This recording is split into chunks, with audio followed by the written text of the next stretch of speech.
Welcome to the Bobby O Show. This is Bob O'Potsner, and have I got a great show for you. But by the way, I show every session the introduction, and there are a lot of different people on there and I think I'm going to start introducing who they were. I guess the most famous person on my intro is Senator Chris Murphy, who is well known nationally, and I'm honored to have had him appear in my opening salvo. What's today's show going to be about? We're not going to talk about politics per se, but anyone and everybody who does any reading at all knows that our country is divided in many respects, politically, sociologically, a lot of different ways. And when the country is down, even though we have great things going on, it's important to think about positivity, happiness, what makes us happy. And we have a guest who's my most prominent guest. She's been on the most shows that I've had, Michele Phillips, who's going to talk about a series that she's doing, both about a book that she is doing or has written that I own called Happiness is a Habit. We're going to talk about how do we get upbeat and positive in a world that has some difficulties. So I'll introduce to you now the one, the only, Michele Phillips, also known as the Light Lady, who shines the light in all of us. Hi, Michele. Oh, Happiness is a habit.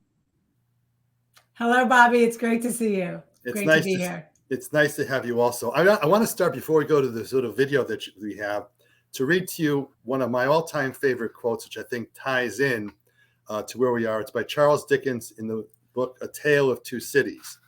And the quote is, "It was the best of times. It was the worst of times. It was the age of wisdom.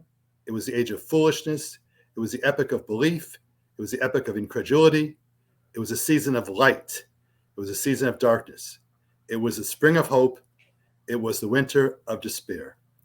What Michele and I intend to do over the next 5 or 6 months is have a show every 4 to 6 weeks that talks about positive things in our life, how to focus on the positive, although we know in the background there's some things that are negative. Michele, before I show this little video about you, any quick comment you want to make to intro? That quote was just brilliant. Just to use that quote to start us off is really a great foundation. Realizing at any time in history, that quote, "This is the best of times and the worst of times," can apply. So what you and I are going to be talking about over the course of our sessions is where you put your focus and where you put your energy will result in your outcomes. Great. My director, Candy Ann, can you please put the video that you have? It's about a minute video. The Happiness is a Habit video series is based on my book, Happiness is a Habit. Simple daily rituals that increase energy, improve well-being, and add joy to every day. Voted one of the top 5 most popular self-help books on Amazon. This program will examine your habits mentally, physically, spiritually, and emotionally. When you cultivate and employ habits in these 4 areas on a regular basis, you'll experience more joy and you will expand your capacity for cultivating feelings of happiness and satisfaction daily. The best part about habits is they require no energy. Once you form them, they are yours and you perform them without thinking. I can't wait to work with you. Make it a great day. You know, every time I talk to Michele, it's probably been 1,000 times since I first met her, she always says, "Make it a great day." Michele, just to give a little context for who you are, you probably should talk a little bit about your background, what you do professionally, yourself, things about yourself, because I think it's important to understand who you are so people will appreciate what you're going to try to convey to all of us. Thank you.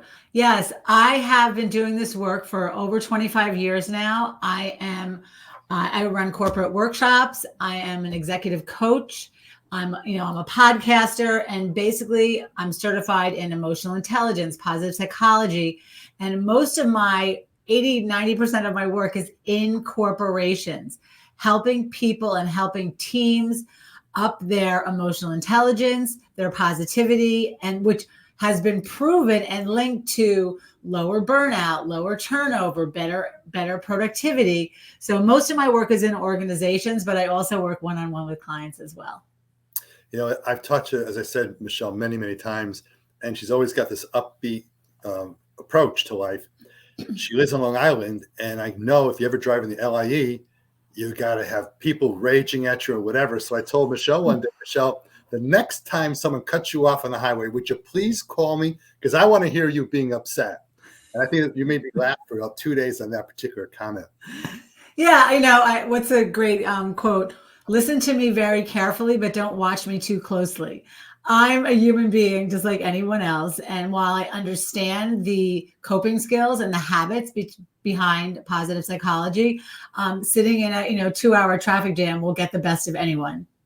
But I still haven't gotten that phone call when you're upset. I'm still waiting for that. Okay, I promise I'll record it. I've looked at your. It's not pretty. I've looked at your website and I've picked certain things out of your website that maybe we can talk about and then get into your presentation of your approach on happiness as a habit. And I really like this one.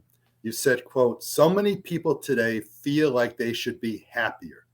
They struggle to find joy in their day-to-day activities and endlessly pursue activities or images of happiness that leave them feeling inauthentic and unfulfilled. You want to take with that and run a little bit with that, Michele? Yeah, so much going on in our world, right? You mentioned the politics, the political climate, anything that's going on, and then add social media to that, right? And it becomes it's a recipe for what I call junk food. We are consuming. Someone sent me an article this morning about how much screen time the average child spends on their tablet or their screen.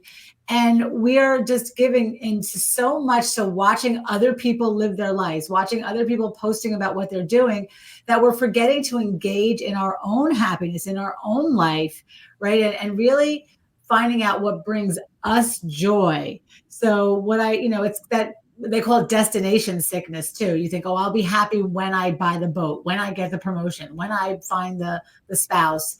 And the research shows that those things, while they make us happy, they only raise our happiness levels for about 3 months. And then we come back down to our happiness set point. So happiness really isn't about chasing the next thing. It's about being happy in this moment. You mentioned social media. And I happen to think that texting and emailing, although serving a good purpose, it's brought our society down. And when I was on the Board of Education, which I was for 15 years, we hired a principal from Ohio to come to Richfield, Connecticut. And our very first session for all the student body at Richfield High School, she said, I can say to you, I will catch you, or I can say, I will catch you. Yeah. I will catch you, or I will catch you. And part of what we have is, I think people write too quickly without thinking, and you can't express, even if you may put emoji up or whatever on what you write in a text or whatever, unless people communicate better. I think communication is an important part of happiness. So with that intro, why don't you start with what you want to begin as part of your discussion, Michele, in terms of how people can make their lives happier by making happiness as a habit. Yeah. So I always, in your intro, you talked about, I'm going to go back to the political climate. There's what I call the big world. And then there's the small world, which is our world, right? The people we touch and we influence. And even with technology, I always say technology is not going away and it's not bad, but how we use it can be detrimental. So what I really want people to focus on is not giving their energy to things they don't control, right? If right now you said, I am only going to give my energy to things I control, that stops a lot of the complaining. There's a lot we don't control in this world, but there is a lot we do control. I control how I communicate with you. I control the tone of my voice. Like I could catch you, right? Or catch you. So it's really, I always say, putting the mirror back on ourselves, and people don't like to hear that sometimes. We want everybody else to change and then we'll be happy. And I said, no. When you start to look at your activities, your actions, how you're thinking, and you take responsibility, you will start to feel happier because you're focusing your energy on something you have a say in. Being an attorney, whenever I have a case, I'm a litigator.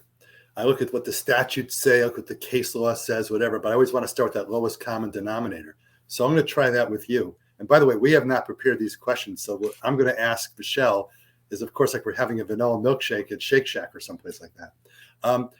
Can we start, first of all, is how do you define happiness? Someone just asked me that this morning on a podcast. And again, happiness is this fleeting thing. It's like team spirit.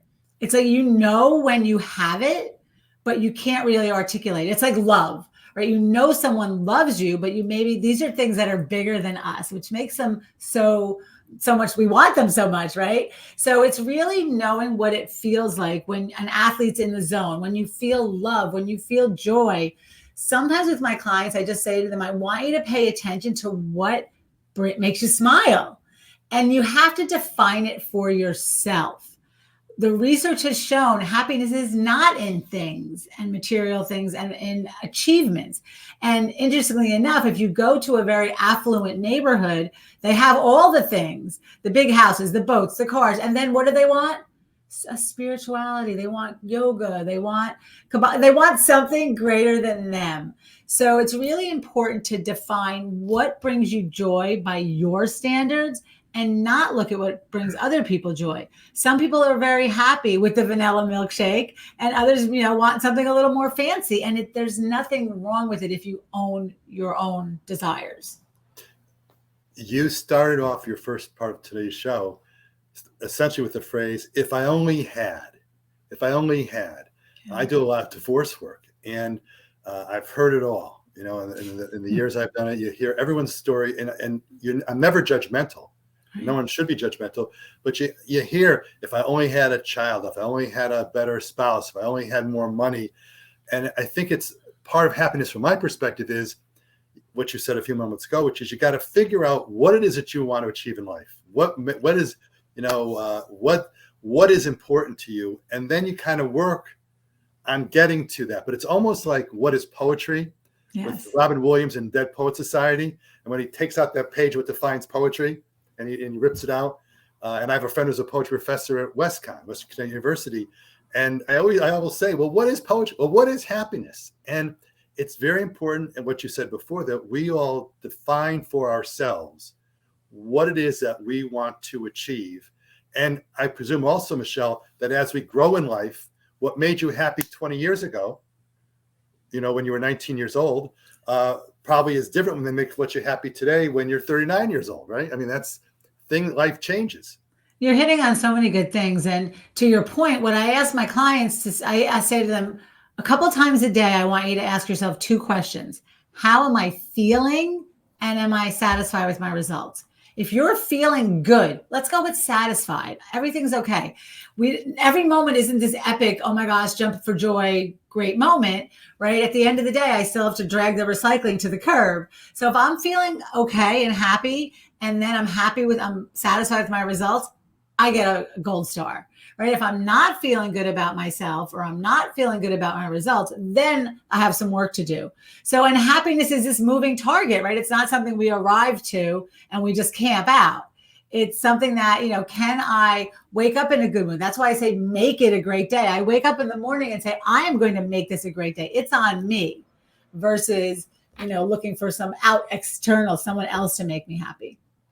Right before the show, my grandson, who's 2 years old, was visiting today. Wow. And right before the show, we took him to a local park in Ridgefield. And there were probably about 30 kids between the ages of, let's say, 18 months and let's say 3 or 4 years of age, with a whole lot of parents and sitters and whatever. And in thinking about our show, I'm looking around these kids, and my grandson is coming down the slide. And there's a little girl who was coming up after him, and he said, go, and let her go. And I'm looking at these kids, and they are all happy because they're tabula rasa. They're a clean slate. I think it's only when we get to an older stage in life where all of a sudden it's got to be, I need that dress, that pair of pants, this, whatever. But if you saw these kids at the park, they were all happy. I love that. I love that so much. And it reminds me of one of my clients recently bought a house. She's a very successful executive, single with a son. And she bought a house because society says, at this age, you should have a house. And she said to me, I don't like having a house. It's too much upkeep. It's too much. I just was so happy in my condo, but society told me I should have a house. So we walked her through it. And then we made the decision for her to sell the house. And when she called the realtor and said, I want to put the house on the market, relief. So it's really like you're saying, Bobby, it's like, what are your decisions? The decisions you're making, how do they feel in your body? Do they resonate with your soul? Because if you're making decisions, like you said, what somebody else tells us we should want, that's where where we end up unfulfilled. And I love just thinking of the kids in the playground. Thank you. Actually, in your website and some of the things you talked about in terms of happiness as a habit, you have this topic called Understand Happiness. Grasp the core principles of what constitutes long-term happiness and why they are essential for our sense of fulfillment. That's a pretty heavy statement. Grasp the core principles of what constitutes long-term happiness and why they are essential for our sense of fulfillment. That's pretty deep. I'll simplify it for you. So in the research, they actually found that 50% of a person's happiness comes from their genes. I don't know how they figured this out. The fabulous scientists and researchers went out and did this. So 50% you didn't have a say in, right? Your parents gave you your genes. 10% comes from your circumstances. And 40% comes from what you think and what you do on a daily basis. So therefore, if you're thinking more positively, if you're thinking more optimistically, and you're doing things that make you feel good mentally, physically, spiritually, and emotionally, this will lead you to a more fulfilling life and more happiness. So it's these core things. Like, again, we think it's the boat, or we make it more complicated than it has to be. You know, I'll tell you, as you're talking, and you and I are very funny because you'll be talking about a topic and you'll make a thought go to my head and vice versa. I was thinking about a homeless person who was dying.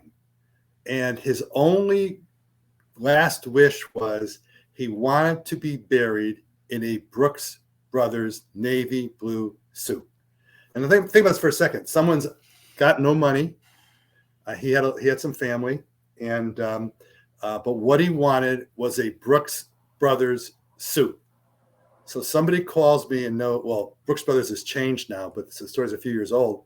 But I always bought all my suits at Brooks Brothers, and someone said, "Hey, do you have a used Brooks Brothers suit to give this person to be buried in?" And it's like, what?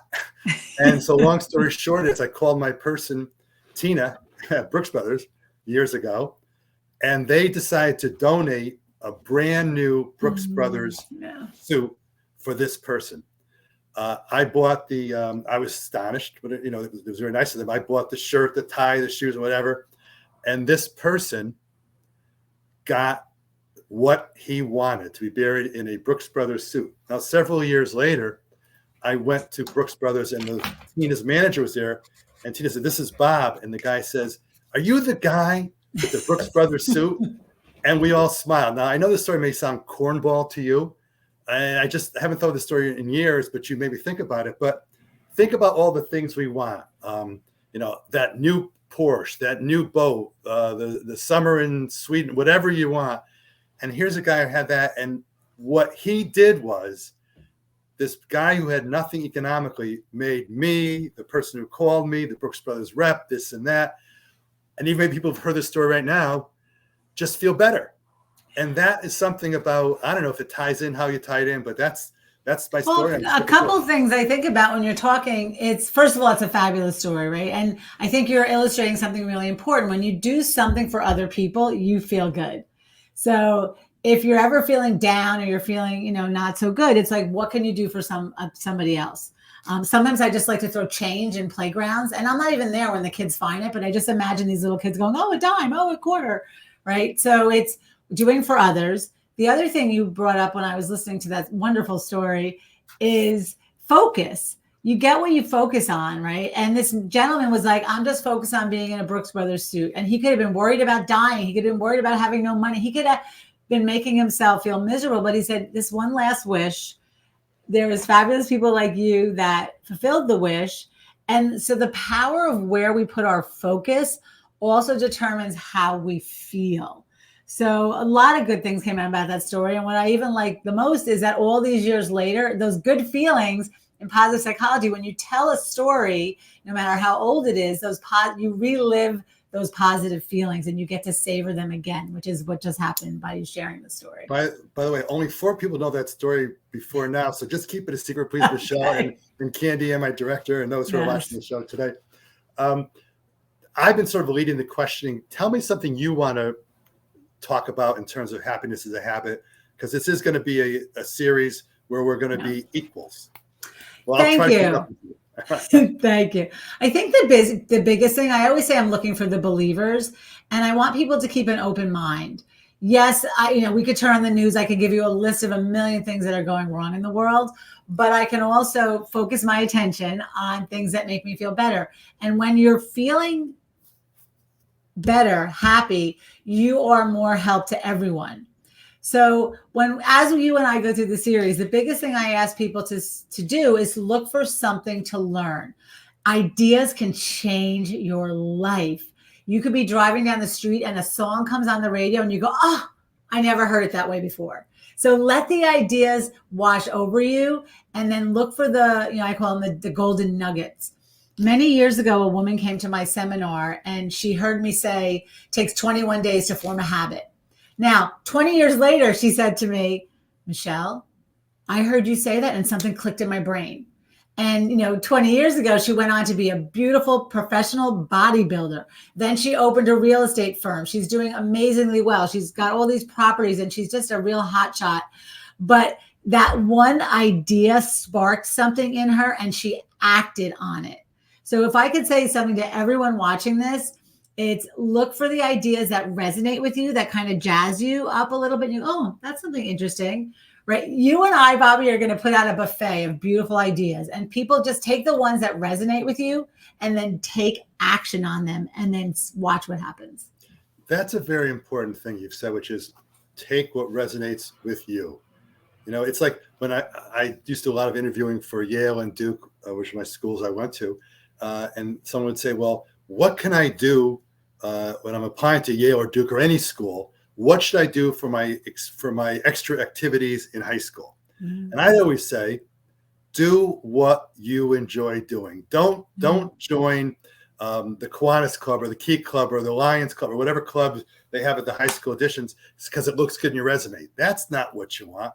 What in your soul makes you feel good, and follow that. I went to a charity show. They did a show a couple weeks ago with Suzanne Galansky on the ABC program, I Bet Richfield a Better Chance. And what that program is that young ladies in this organization, there's a section for men also, but in this section that Richfield's part of, they offer women a chance who are in middle school to get to a high school where there's perhaps more nurturing than may have been in their environment. And I went to this gala they had, and they had a young lady who sang senior in high school. You would have thought she was someone from Broadway.